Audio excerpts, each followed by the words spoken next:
Hello. How are you? How are you doing tonight?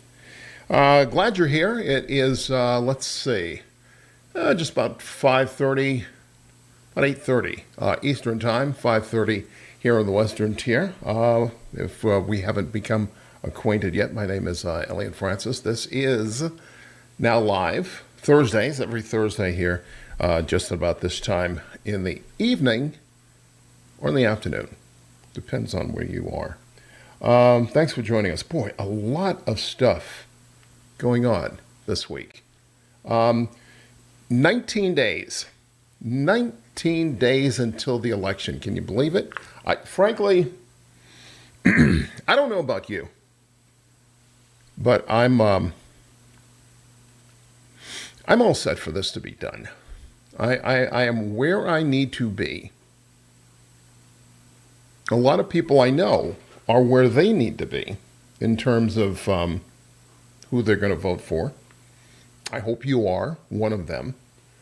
If you're not, there's a whole lot of us out here who cannot understand just exactly why you're not decided yet. The undecideds, they're killing us. I've talked to a bunch of folks. Give me a second here. I need to just move this out the way. Get out of there. All right, it's live.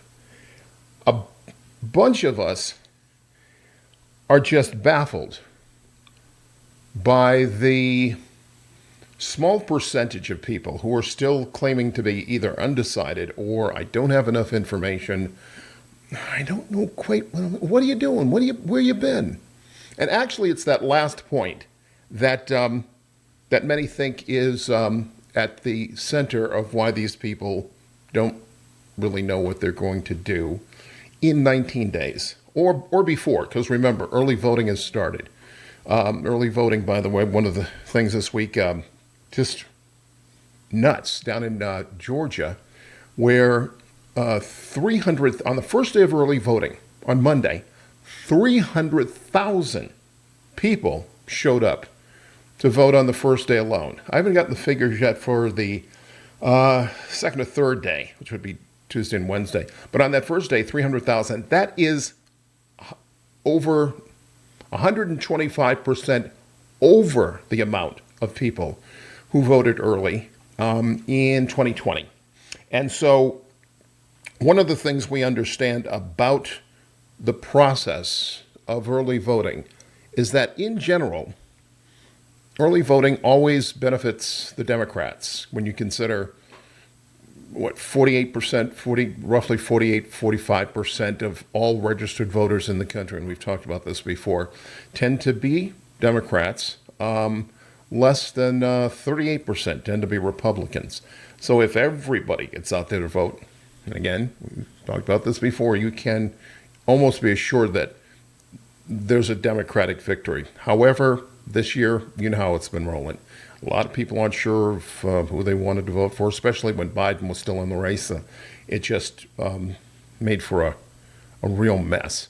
So the 300,000 that voted on Monday, we expect that to happen more on Tuesday, Wednesday, and I forget exactly when that ends. But other states are jumping in as well in terms of early voting. So if you haven't figured out who you're voting for yet, the analysts think they understand why.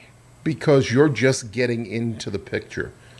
You're just becoming engaged. Many people throughout the year, and I know this, many people are not looking at news, getting information that they need early on.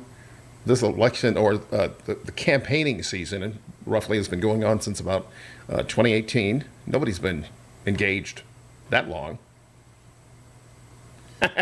Yeah, with the exception of us and you. But, what can you say?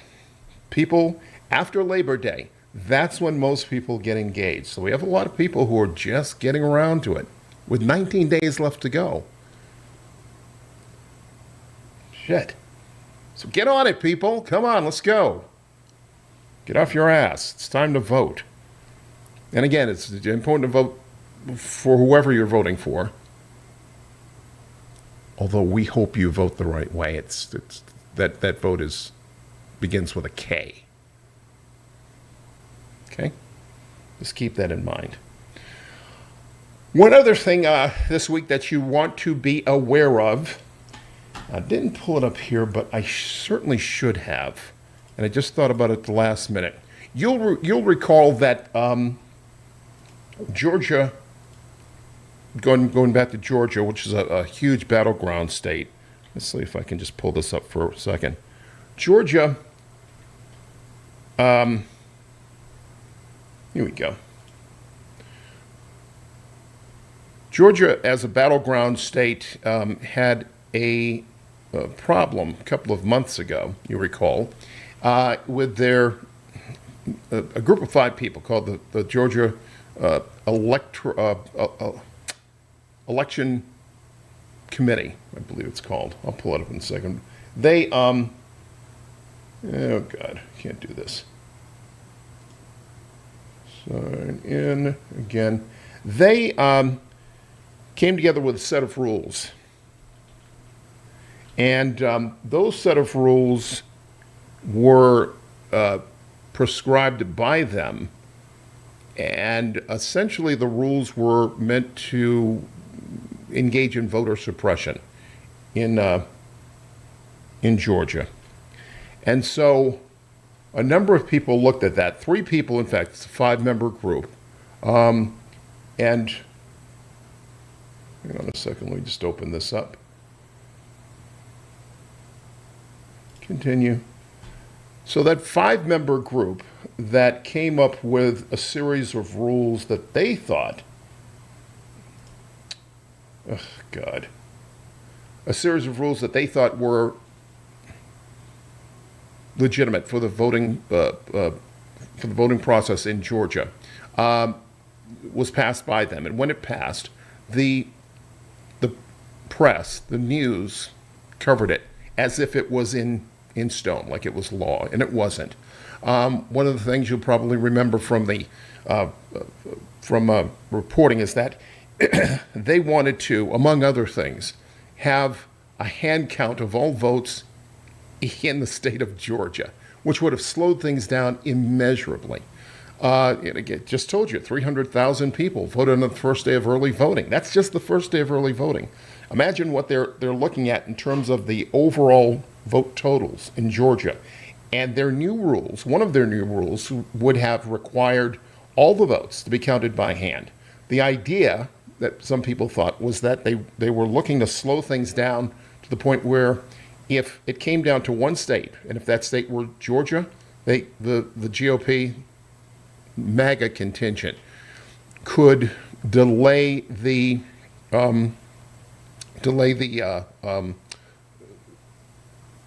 final vote before January 20th. They could delay that whole thing like forever, and we just wouldn't have a president, or a number of other things would kick in. It wasn't looking very good at all. So, point is, on Monday, a Georgia judge. Hold on, pull this up someplace else. I just can't let you see the front cover. Let's see, Georgia polls, Georgia Election Board. Boop. Okay, here we go. I just want to make sure we get these facts right for you. So I'm reading this now from NPR. They, again, Judge, I'm going to get his name right. Judge Thomas, oh, great, thank you. You didn't even have it for me. Anyway, the judge, a Superior Court judge, ruled that, first of all, the board members in Georgia can't refuse to certify an election. First thing he did. Second thing he did was to wipe out all those rules that they had put in place. And again, the original voting for all this, or the original reporting for all this, seemed to indicate that the recommendations that this board put in were in stone, and that was it. I tried to not argue, but I just tried to reassure a number of people back then that this was still up for a challenge, a legal challenge, and it was. It was challenged in court, and just this week, the Georgia, hang on a second, let me get this right here. Judge Robert McBurney, he ruled that the last-minute hand count could cause chaos if poll workers were required to conduct the manual review without being trained. And so he ruled it illegal. I'm looking for he had a quote in here that was crazy. Hang on a second. The judge struck it down saying, I'll find this as we're talking along here. Suffice to say, those voter suppression rules in Georgia, gone. Forget that. Everybody's going to vote. Everyone's vote will be counted in Georgia. So that was another thing that was happening this week. One thing that was going away, and I'm quite glad that it was, is let me just check back here. Boo. One thing that was going away, and I'm glad it was this notion that we've been struggling with for the past week or so, that young black men are beginning to stray in terms of their support, their possible support for Kamala Harris, which alarmed a lot of people, and so it should have, but it was all predicated on an article that came out. Let me pull this up here for you in just a second. It's an article that came out in September. And this article was predicated on an NAACP poll, as you can see. And essentially, this poll found that roughly 63% black voters, 63% voters plan to support Harris. That has actually risen since then. But they also found that 26% of black men under 50 years old said they supported Trump versus the 49 who backed Harris. Now, to be entirely honest, since then, the numbers have changed slightly. The number of men that say they're not supporting young black men, and that's 18 to 34, have dropped down to about roughly 17%. The other side, the numbers of black voters, male and female, and all demographics, has risen roughly to about 80. 83, I believe. So with those numbers, it's still very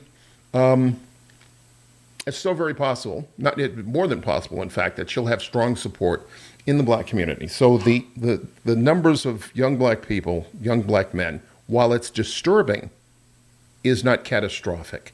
Still, the overwhelming number of registered black voters appear to be ready to vote for Kamala Harris and Tim Walz. However, as close as this election has been, it is still disturbing for many people, and the big question is why. I don't think anybody's really named it down, but there's a couple of points here. As is the case with every generation, things are just different. They think differently. They want different things. The candidate, Harris, has tried to address that, things such as housing, their own economic crisis as it stands at that age. And one other issue that seemed to be very large for young black men was her record on prosecuting and sending black men or young black men or people in general to prison. Many of them happen to be young black men. And this seemed to stick with a lot of people. On the other hand, too, it was determined that for reasons that are not quite clear. Young black men felt as if Donald Trump kind of fit their style. Mr. Swagger, Mr. Badass. And nobody can get that. Nobody gets that. So we'll put that aside for a second, but let's just concentrate on her record as a prosecutor in California, because that seemed to be the big one. And on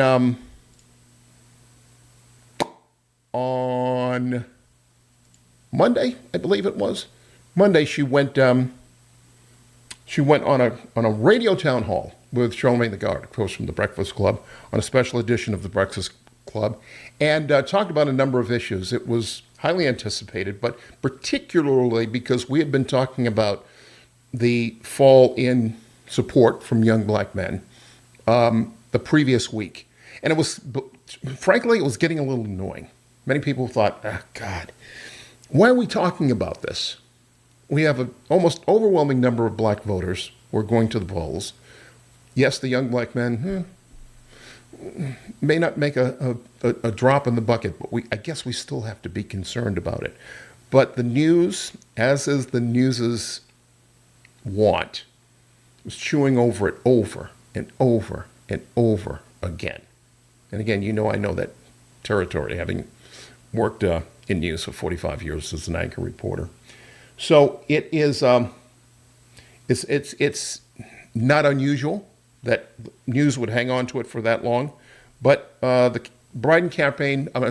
Harris campaign wanted to put that to rest once and for all. And going on the Breakfast Club with Charlamagne on Monday, they were hoping to do that.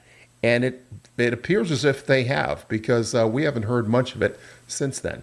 And probably particularly for this exchange. Check this out. Let's roll clip one. But it's not just you versus Trump, it's you versus misinformation. Yes, that's true. Right? And one of the biggest pieces of misinformation, one of the biggest allegations against you is that you targeted and locked up thousands of black men in San Francisco for weed. Some say you did it to boost your career. Some say you did it out of pure hate for black men. Please tell us the facts. What's the facts of that situation? It's just simply not true. And what public defenders who are around those days will tell you, I was the most progressive prosecutor in California on marijuana cases and would not send people to jail for simple possession of weed. And as vice president, have been a champion for bringing marijuana down on the schedule. So instead of it being ranked up there with heroin, we bring it down. And my pledge is, as president, I will work on decriminalizing it, because I know exactly how those laws have been used to disproportionately impact certain populations, and specifically black men. Mm-hmm. So there's that. And she presumably put a lot of that to rest with that exchange with Charlamagne the God. He was criticized a lot for that interview. Didn't get a lot of love for that interview that he did on Monday. I think primarily because many people expected it. If you're not familiar with the Breakfast Club, it's a morning show, basically, radio station down in Georgia, down in Atlanta, I believe. And you can tell I don't listen to it every morning. I'm not up that early. But if you're not familiar with it, one of the things they do, they bring a number of people on, celebrities and politicians and such.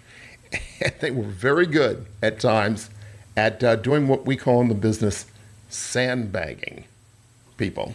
Just kind of catching them off guard, getting them to say things that they might not normally say, or that might be considered a bit embarrassing in hindsight. And their audience would love it, get a big kick out of it. And he didn't play it that way at all on Monday.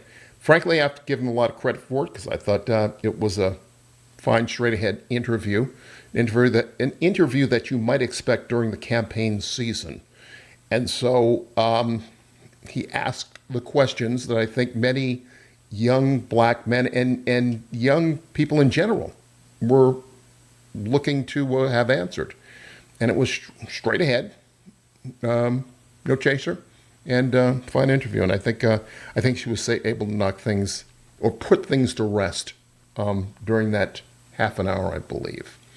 The other issue with Donald Trump is still disturbing. And while this story is going away, people are starting to not give it as much gravitas as they did in the beginning. It still remains that many of these young men, and I've talked to a few of them, and some of you may be listening tonight, and if you are, feel free to weigh in the comments if you care to. It is still disturbing that these young men consider Donald Trump a role model, I guess. There's a lot that we could say about him. I'm not going to waste airtime. You've already seen enough about him. I've had my fill. There were a number of things we were going to try and do tonight that involved his nonsense over the past week. The failed rally that he had that turned into a Village People concert after he was playing the Ave Maria and doing the stupid dance. Who does that? If Kamala did that during a rally, the world would burst into flame. Right? The world would fucking burst into flame if she did that. So his nonsense continues to baffle and disgust many of us. So it's hard to understand what they see in this man. It's hard to see what anybody sees in this man.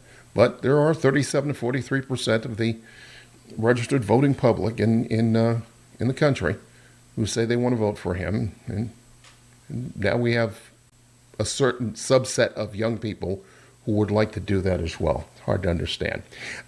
To counter that, let me play this for you. This popped up on Jimmy Kimmel's show on ABC nightly at about 11:30 in most markets. It's popped up the other night, and when I first saw it, I thought it was an ad, like a serious political ad. They're good at doing this, and I thought if it's not a political ad, it needs to be. So, here, take a look at this. This is cut number 2. According to a recent poll from the New York Times, Trump is leading Harris among male voters by 17 points. But is he the strong alpha man these men believe him to be? Not according to one of the toughest guys I know he isn't. Fellas, we gotta talk. A lot of men seem to think that Donald Trump is some kind of tough guy. He's not. I mean, look at him. He wears more makeup than Dolly Parton. He whines like a baby. And the guy's afraid of birds. Donald Trump had his daddy pay a doctor to say his little feet hurt so he could dodge the draft. Look at that gut. Like a garbage bag full of buttermilk. He sells imaginary baseball cards pretending to be a cowboy fireman. The guy's barely strong enough to hold an umbrella. I mean, look how he drinks water. Like a little pink chickadee. He's got jugs, big ones, like Dolly Parton. He cheats at golf. He creeps around beauty pageant dressing rooms. You know that little dance he does? He looks like he's jacking off a pair of giraffes. He's moody, he pouts, he throws tantrums. No, get those lights off! He acts like a 5-year-old behind the wheel of a truck. He bends over for Putin. He's cattier on social media than a middle school mean girl. The guy needs help walking downhill. Almost there, Grandma. So this November, let's stop kidding ourselves. Donald Trump is afraid of rain, of dogs, of windmills, Merle Street, and being laughed at.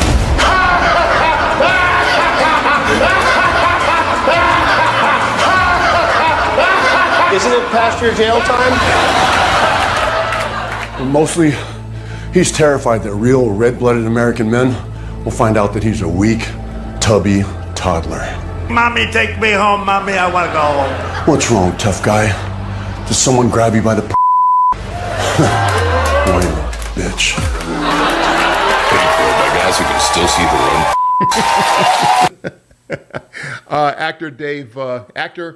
The badass actor, tough guy, Dave Bautista there.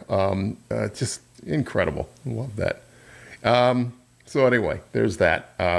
Hopefully we can get that out and share it. We'll put it on the website and on the channel a little bit later. Moving on to what we're here for, basically.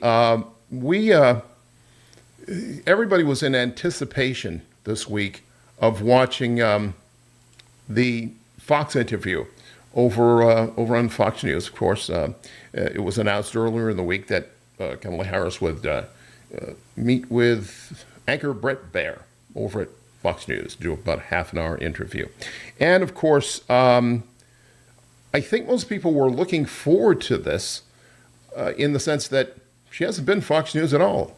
Not many people on this side of the fence will go over to that side of the fence and spend time with Fox for obvious reason. Fox is in the tank for MAGA, or it has been. At least it tries to be for many years now. But in this political season, you got to do it all. And Kamala has certainly been trying to do that. Trying to show up here at The View, Stephen Colbert, Breakfast Club, as we've said, a couple of podcasts. She's everywhere. And that's the way to play it with 19 days left to go in the election. So it stands to reason that she would accept an invitation to Fox News. The other person, by the way, her competition, her competitor, Donald Trump, hasn't gone anywhere. He kind of stays at Fox News for good reason. It's comfortable. They don't challenge him. They never challenge him on anything, and that's what he wants, so he can do his nonsense. We recall last week we talked about him not showing up at 60 Minutes because he's a coward. He's afraid. He's afraid to show up and do the hard interview. Well, that wasn't the case with Harris, who sat down with Bret Baier. Now, again, if you don't know the landscape, Fox News, Hannity, Laura Ingraham, tough to take if you're a progressive or even an independent. They tend to be in the tank for whatever the GOP is doing this week. And that would be fine if it was just the GOP. But remember, we're dealing with MAGA here. So it becomes particularly odious that they would help support some of these lies over a period of time. However, there are people at Fox News who are thought to have the ethical standards to report the news as it is, to do it objectively, straight ahead. There are some people have left. Shepard Smith was one of them. Just a little background information. I worked for Fox News back in the 90s when they first started for about a year on a 3-year contract. They didn't like me. And I understand why. I kind of agree. We weren't having a good time together. Certain people fit there, certain people don't. Some people have been able to survive and still overcome the influence of Fox News. People like Neil Cavuto, who's always been straight up reporter, even though he more or less just does business. Bret Baier has molded himself to be kind of that person at Fox News who you could depend on to give you the news straight. So it was agreed that he would conduct the interview, and most people thought, okay, we can deal with that. The candidate can deal with that. I think that she will. She won't have a bad time with him. The interview went 20 minutes, and overall, frankly, I hope you saw it. If you didn't, we have a few cuts they would like to play for you, just some highlights. But overall, I think most people agree it went well for her. Baier seemed rushed, all too eager to stay on the the immigration and border issue and repeating some questions over, also interrupting her many times. I mean, and interrupting somebody in an interview isn't a bad thing. It's not an unusual thing, particularly if somebody is not answering your questions, which was not the case here with Harris. So it was a combative, as we say, interview. I recommend that you try and listen to the entire 29 minutes. But there are three things that I want to point out to you here. First of all, he was doing something that just didn't make sense, because I know he's I don't know him. He didn't work there when I worked there. But considering what I've seen from him, I know he knows better than to conduct an interview this way. Many of his questions were written down on piece of paper. You could see it very clearly. He's reading from the paper, which makes me think he was heavily produced by people in the background who wanted him to conduct that interview within a certain amount of time, because they needed to get it available for the 6 o'clock news that night. So you see him rushing through it. Also, they had an agenda that they needed to follow. And so he was charged with doing this. And frankly, he looked a little uncomfortable doing it, but he went ahead and did it. And one of the things he was doing was asking questions of somebody who... You ask somebody a question that seems fairly obvious, and you expect them to answer one way, but it wouldn't make sense to answer in that way. So you answer in another way. And that's exactly what she did. This wasn't too hard to do, but let's take a look at this. This is clip number 3. Take a look at this. Listen, over the last decade, it is clear to me, and certainly the Republicans who are on stage with me, the former chief of staff to the president, Donald Trump, former defense secretaries, national security advisor, and his vice president, one, that he is unfit to serve, that he is unstable, that he is dangerous, and that people are exhausted with someone who professes to be a leader who spends full time demeaning and engaging in personal grievances, and it being about him instead of the American people. People are tired of that. If that's the case, why is half the country supporting him? Why is he beating you in a lot of swing states? Why, if he's as bad as you say, that half of this country is now supporting this person who could be the 47th president of the United States? Why is that happening? It's supposed to be a cakewalk. So are they misguided, the 50%? Listen, are they stupid? What? Did he say that? Did he say, are they what? Stupid? He's calling his people stupid. And she caught that too. Take a look. Listen, are they stupid? What God, is it? I would never say that about the American people. And in fact, if you listen to Donald Trump, if you watch any of his rallies, he's the one who tends to demean and belittle and diminish the American people. He's the one who talks about an enemy within, an enemy within, talking about the American people, suggesting he would turn the American military on the American people. This is where you see the prosecutor in Kamala Harris come alive. She pays attention. She's listening. One of the things you learn in interviewing people like this is that it's not so. Your questions are important, obviously, but it's more important. The most important thing in doing an interview is you have to listen, because what you hear will govern what you say next. Many people don't do that. She has already obviously learned that, and learned it in spades.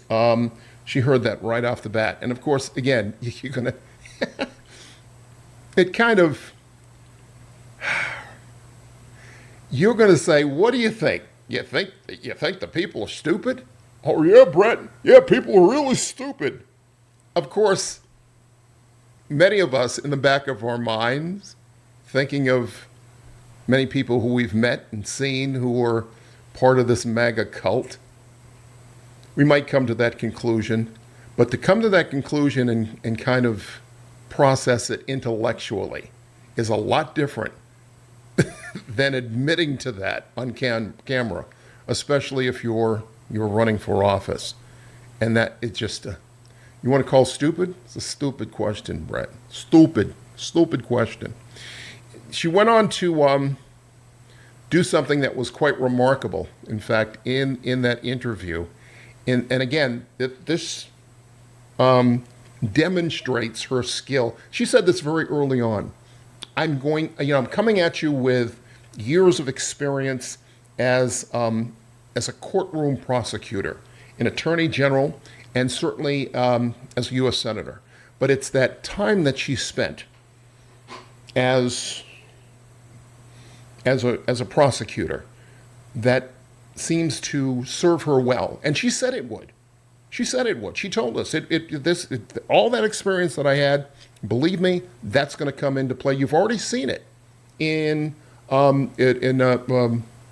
committee hearings on the Hill when she was senator, and certainly as vice president. So she listens, she knows, and she studies hard. So she knows all the balls that are in the air, a lot of balls in the air doing all this. She knows every single one. And in this part of the interview, it appears as if Bret Baier and Fox, because remember, there's a whole lot of producers back here pushing him and trying to set up stupid stuff. So this is kind of a tripwire. This was really supposed to be a sandbag that they were trying to get past her, and it didn't get past her, and she crushed him. Take a look. He asked that question to the former president today. Harris Faulkner had a town hall, and this is how he responded. I heard about that. They were saying I was like threatening. I'm not threatening anybody. They're the ones doing the threatening. They do phony investigations. I've been investigated more than Alphonse Capone. He was the greatest gangster. No, it's true. No, but think of it. It's called weaponization of government. It's a terrible thing. So now remember that what they're talking about here, just to put it in a little context, and I knew there was something else I needed to share with you. He was discussing, and you've heard this before, how he would consider many people in the United States, in politics, and maybe you, maybe me, the enemy within. You've heard that term from Donald Trump in the past week, the enemy within. And he expressly described how he would handle that, how he would use the military or the National Guard to deal with them in maybe, on occasion, in a violent way. First of all, to deal with, to use the military in a forceful way against any U.S. citizen right now is unlawful. It's illegal. You can't do it. And it's goes against the Constitution, basically. It was decided, if I forget the exact case, but the case law now is called posse comitatus. It's kind of a strange Latin thing. But essentially, look it up. Posse comitatus, it essentially prohibits the U.S. military from enforcing any laws or doing anything of force against U.S. citizens. You can't use them. You cannot use the U.S. military against U.S. citizens. However, if Donald Trump were in office, remember, he'll take the Justice Department, hire Stephen Miller. If you don't know who Stephen Miller is, Google it. It's awful. He was in the last administration. Awful racist. He'll put Stephen Miller in as AG, and once he does that, the game's over. Also remember now, based on that Supreme Court ruling a couple of months ago, he has immunity, or at least partial immunity. So he could run roughshod in changing all these rules. And he will. So he's already, again, he keeps telling you what he's going to do. Very clear about what he's going to do. And as you know, Somebody once told us, when they tell you what they're going to do, believe them. So they were discussing this, and they played that clip for her. Let me back this up just a little bit and run this again. So now you've got that context. He was going to play the clip of Donald Trump saying this and at least describing what he would do, and then they were going to discuss it. Responded. I heard about that. They were saying I was like threatening. I'm not threatening anybody. They're the ones doing the threatening. They do phony investigations. I've been investigated more than Alphonse Capone. He was the greatest gangster. No, it's true. No, but think of it. It's called weaponization of government. It's a terrible thing. So, Brett, I'm sorry, and with all due respect, that clip was not what he has been saying about the enemy within that he has repeated when he's speaking about the American people. That's not what you just showed. he was asked about that No, specific... that's not what you just showed. In all fairness and respect to you, that was the question that we asked him. you didn't show that, and here's the bottom line. He has repeated it many times, and you and I both know that. And you and I both know that he has talked about turning the American military on the American people. He has talked about going after people who are engaged in peaceful protest. He has talked about locking people up because they disagree with him. This is a democracy. And in a democracy, the President of the United States, in the United States of America, should be willing to be able to handle criticism without saying he'd lock people up for doing it. And this is what is at stake, which is why you have someone like the former chairman of the Joint Chiefs of Staff saying what Mark Milley has said about Donald Trump being a threat to the United States of America. Got him. Don't try that again. What the hell you think you're dealing with? It's Kamala Harris for the people, baby. Shit. That was just remarkable. Because again, who among us watches every single video that is available out there today? Certainly with Donald Trump on it, it's going to drive you mad. But as the Democratic presidential candidate, she has to. And in her training as a prosecutor, she goes over mounds of information and video and other nuance that she's going to need. So when he played that clip purporting to demonstrate a certain thing, policy, I guess it was, that Trump was trying to elaborate, he played it. That's not the clip. That ain't it. And she caught him. Caught him. That's strike two. Strike three wasn't so much of a gotcha in my opinion, but it was a moment for her. If you recall, there was earlier in the week, one of the things that David Plouffe, who was with the Obama administration, who is now with the Harris campaign, brilliant guy, and probably the best person to have running your campaign outside of James Carville, who doesn't do that anymore. You're familiar with James Carville. And so Plouffe and the rest of the Brain Trust were, one of the things they've been trying to do in this last 19 days is turn the corner on separating Kamala Harris from Joe Biden. So in other words, one of the things that people, political analysts will always tell you that needs to be done at this point is that the candidate needs to demonstrate change. Most voters, most people who are voted into office display a degree of change for their message. And that's what people are looking for. They're coming out of one administration, and if they're not happy with that administration, they want to see something new, something fresh. What are you going to be doing for me that wasn't done in the last 4 or 8 years? And so there's always been this question, or this question has begun to blow up over her connection to the current administration. I mean, after all, she is the current vice president, and deeply ensconced and connected to the current administration. Well, going forward, what are you going to do that's that's different for me. And so in past weeks, she hasn't been able to answer that clearly. Take a look at this, cut number 5. It's interesting you said turn the page, Madam Vice President. You were asked on 2 different shows last week what, if anything, you would do differently than President Biden. Here's what you said. Would you have done something differently than President Biden during the past 4 years?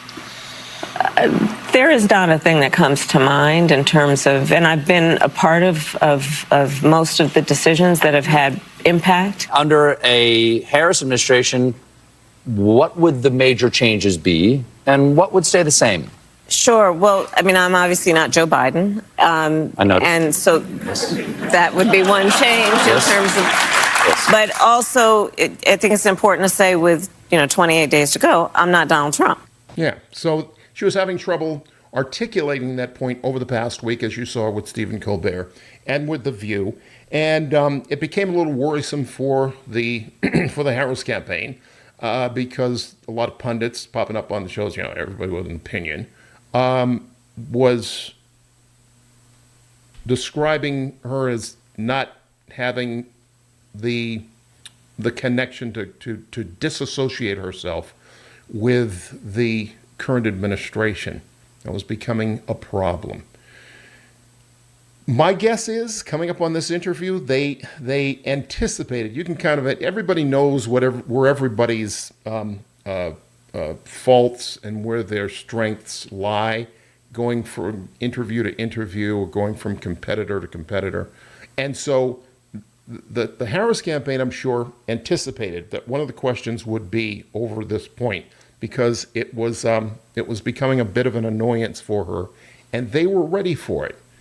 And so our boy, Bret Baier, stepped right into it, probably with both feet, in asking this question and giving Kamala Harris an opportunity to reveal that she was, in fact, stepping away from the Biden administration full-throated. Check it out. So, you're not Joe Biden, you're not Donald Trump, but nothing comes to mind that you would do differently? Let me be very clear.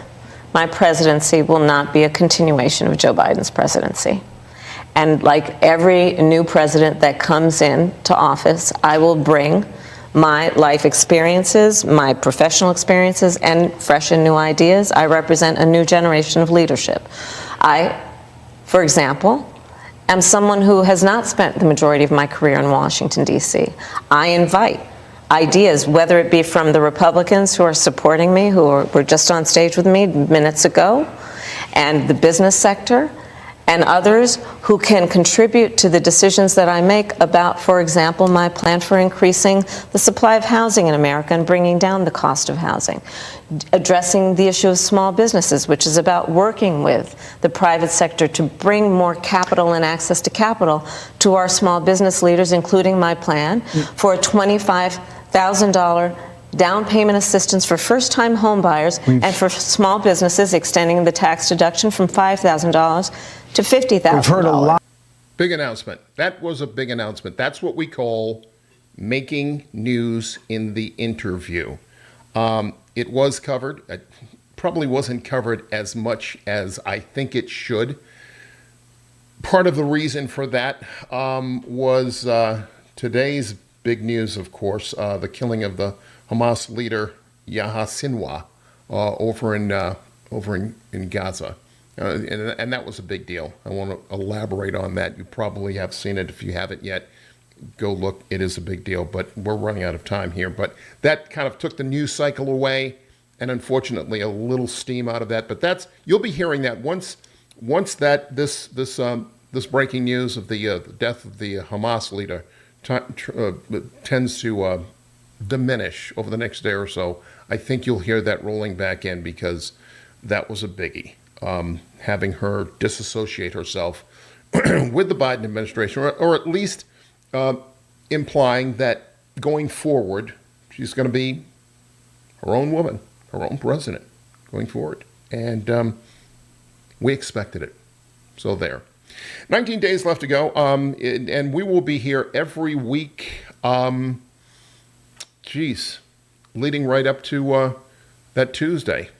We may even do something special coming up there, but more on that later. But in the meantime, keep an eye out. We've got plenty of shorts, plenty of clips coming out on YouTube and on Facebook. We're going to try as much as possible to get as much information out as we humanly can for you, so you can become an informed voter. But as I said, we'll be live every Thursday leading up to the election and possibly beyond. We've got some plans, some things that we're working on, but don't want to reveal that just yet. We'll reveal them as we know them. Again, thank you for being with us. Go do what you normally do. Have a great weekend. We'll see you next week. Until then, peace.